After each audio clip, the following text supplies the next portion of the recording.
Recent ആയിട്ട് Amazon prime വീഡിയോയിൽ ഇറങ്ങിയ ഒരു തെലുങ്ക് സിനിമയാണ് ഷോ ടൈം എന്ന് പറയുന്ന ഈ ഒരു സിനിമ. സോ ഒരു സിനിമയിൽ പറയുന്നത് ഒരു ഈഗോ ക്ലാഷ് ബേസ് ചെയ്തുള്ള ഒരു സംഭവമാണ്. അതായത് രാത്രിയിൽ ഈ ഒരു ഫാമിലിയിലുള്ളവർ, അതായത് ഈ ഒരു കൂട്ടം കൂടി താമസിക്കുന്ന ഈ ഒരു ആളുകൾ, ഈ അപ്പാർട്ട്മെന്റിൽ താഴെ മുകളിലും ഒക്കെ ആയിട്ട് താമസിക്കുന്ന ആളുകൾ ഒരു എന്റർടൈൻമെന്റിന് വേണ്ടി ഒരു ദംഷരാസ് അങ്ങനെയുള്ള ഒരു എന്റർടൈൻമെന്റ് ഗെയിംസ് ഒക്കെ കളിച്ചിരിക്കുന്നു. അപ്പോഴാണ് ഈ ഒരു അവർക്കെതിരെ ഒരു കംപ്ലൈന്റ് കിട്ടിയെന്ന് പറയുന്ന ഒരു പോലീസ് ഓഫീസർ വരുന്നത്.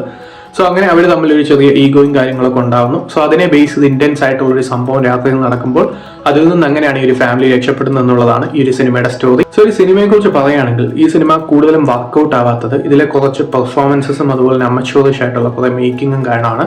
കാരണം ഇതൊരു റീമേക്ക് ആണ്. സോ ഈ ഒരു ഒറിജിനൽ വേർഷൻ ആണെങ്കിലും വലിയൊരു എക്സ്പീരിയൻസ് നൽകാത്ത ഒരു മൂവിയാണ്, ഒരു ആവറേജ് എക്സ്പീരിയൻസ് മാത്രം നൽകുന്ന മൂവിയാണ്. അതിന്റെ റീമേക്ക് ആണ് ഷോ ടൈം. അതും 2 years കഴിഞ്ഞാണ് ഈ ഒരു റീമേക്ക് വരുന്നത്. സോ അതുകൊണ്ട് തന്നെ ഈ സിനിമ കാര്യമായിട്ട് വർക്ക്ഔട്ട് ആവുന്നില്ല. സെയിം ഡയറക്ടറാണ് 2 റീമേക്കും ഒറിജിനലും ചെയ്തത്.